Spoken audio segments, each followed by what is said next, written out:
What's up, folks? This is Jonathan here again with another Feel Good Friday. I hope y'all have had a great week. It's been a good one on this side. Something I wanted to put in your ear this week as you head into the weekend. I ran into a situation a few days ago where I was dealing with a guy who had come to me and asked me for some advice, and I was basically giving him the only advice I could give him. Told him the different options that he had, the different routes he could take. And it was maybe one of those days, or just one of those people that just didn't want to hear what I had to say. Didn't matter how good I said it or how well I worded it, he just wasn't having it.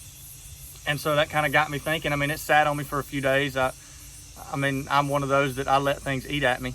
And I thought, man, maybe I was wrong. Maybe I told him the wrong answer. Maybe I gave him the wrong options. Maybe I could have said something different or said something else, or whatever the case may be. But then as time went by, and I mean, it kind of settled in, I got to thinking, it's like the old man once said, you can lead a horse to water, but you can't make him drink it.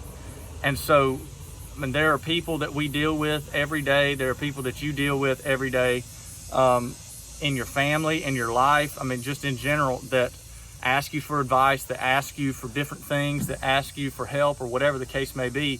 And it doesn't necessarily matter what you say to them or how you say it. They just don't want to hear it. No matter how bad their situation is, they don't want to hear your advice.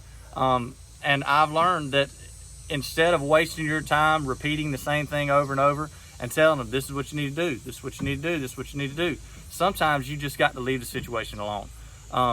Give them your advice, tell them you're praying for them, tell them you'll be there for them, call me if you need me.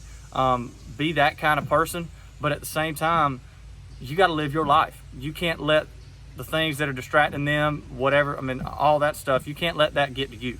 So as you go through your weekend, if you're dealing with a situation like that, or in the future, as one of those comes up, remember, you can lead a horse to water, but you can't make him drink it. Y'all have a good one. See you next week.